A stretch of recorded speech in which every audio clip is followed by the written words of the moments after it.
itqaul ma'asi fil mustaqbal, menjaga diri, menyelamatkan diri, membentengi diri.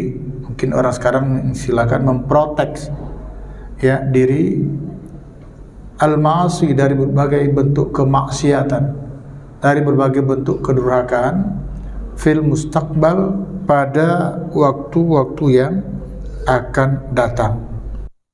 Dan ini terasa sebegitu pentingnya hal ini. Kenapa? Karena ada sebuah hadis yang kita hafal dengan hadis ini, innamal a'malu binniyat wa innamal likulli imri'in ma nawa.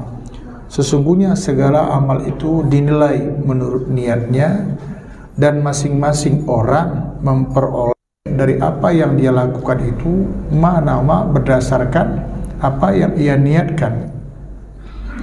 Jika berniat berbuat baik, niat saja berbuat baik sudah dapat satu kebaikan. Jika dilaksanakan mendapat 10 kebaikan. Subhanallah. Persoalannya, apakah kebaikan-kebaikan yang sudah diraih itu akan bermanfaat bagi kita kelak di yaumul qiyamah? Tentu saja harapan kita iya. Mudah-mudahan dengan kebaikan-kebaikan itu Allah rahmati kita. Dengan rahmat itu Allah masukkan kita ke dalam jannahnya. Tapi persoalannya tergantung bagaimana kemampuan kita untuk memprotek kebaikan-kebaikan yang sudah kita lakukan itu ke depannya. Karena ada hadis Bukhari juga menyebutkan innamal a'mal bil khawatim. Sesungguhnya segala amal itu akan dinilai menurut akhirnya. Menurut akhir. Ya. Orang bersedekah, insya Allah dapat pahala besar. 100 juta, 200 juta, bangun masjid, Masya Allah betapa besarnya keagungan itu. Tapi apakah kebaikan-kebaikan yang sudah Allah janjikan untuknya itu kelak di yaumul qiyamah akan diberikan balasannya, akan bermanfaat bagi dia? Bergantung kemampuan ini orang untuk menjaga amal ibadahnya ini, merawat, mampu nggak dia merawat? Karena di sana gitu ya tersedia, di sana itu bukan di yaumul qiyamah, di sana itu artinya di sisi lain itu ada hal-hal yang bisa memporak-porandakan amal kebaikan kita. Misalnya perbuatan syirik, lain asyrakta la yahbatanna amaluka. Kalau sudah syirik ya udah selesailah semua amalan yang sudah kita lakukan selama ini. Nauzubillah min dzalik. Yang kedua, riya. Riya ini kan termasuk syirik juga, walaupun namanya syirkul asghar, syirik kecil. Riya pada awalnya menjadikan amal yang dilakukan dengan riya itu tidak terima oleh Allah. Tapi amal-amal yang lain yang sebelumnya tidak lakukan dengan riya, maka dia tidak rusak. Tetapi bisa jadi di kemudian hari ini riya ini menjalar, ya, mengenai ibadah-ibadah yang bisa jadi sudah puluhan tahun tersimpan dengan rapat, tapi riya datang menyerang ke sana, maka amalan itu juga akan selesai. Kemudian apalagi? Ujub. Ujub itu tidak sama dengan takabur. Kalau takabur merasa hebat dan merendahkan orang lain. Tapi kalau ujub kan tidak. Ya, kagum dengan kehebatan dirinya. Belum sampai kepada tingkat merendahkan orang lain. Ketika itu salat tahajud, nggak ada orang ria, nggak ada juga orang yang sombong. Selamat dia dari ujub. Dia merasa kagum. Ya, jangan-jangan dia merasa satu RT ini saya alhamdulillah sudah sholat gitu.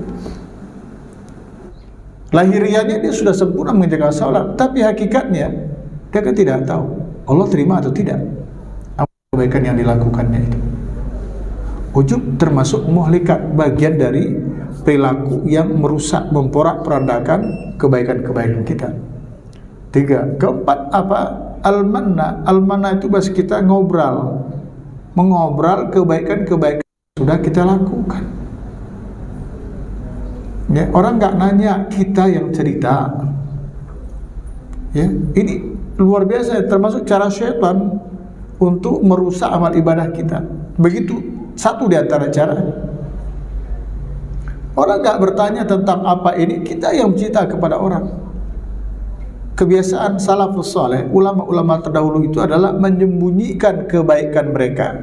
Layaknya mereka menyembunyikan keburukannya.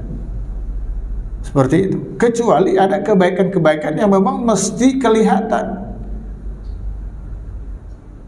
Misalnya sholat berjamaah ke masjid bagi laki-laki.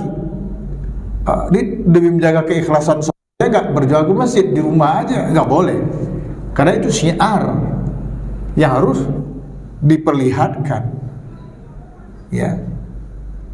Nah, kemudian yang berikutnya, yang kelima, yang bisa memperorak-perandakan amal ibadah kita itu adalah ya al-aza, yaitu menyakiti. Contoh yang paling mudah beginilah.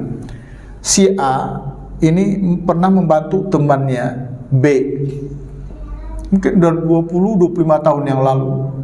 B ini teman si A, kehidupannya sulit, lalu dimodalin oleh si A, B, kemudian B pun berkembang dan menjadi sukses. Sudah 25 tahun ini kebaikan A kepada B tidak pernah diungkit-ungkit, tidak pernah diceributkan, ya, nggak pernah disonding kemana-mana. Yang mereka tahu mereka aja. Pada satu ketika ada perilaku dari keluarga B, entah mungkin anaknya, yang membuat A itu tidak nyaman. Paham ya? A ini sampai dia mengatakan, oh mas, kamu nggak sadar diri ya? Bapakmu nggak cerita sama kamu?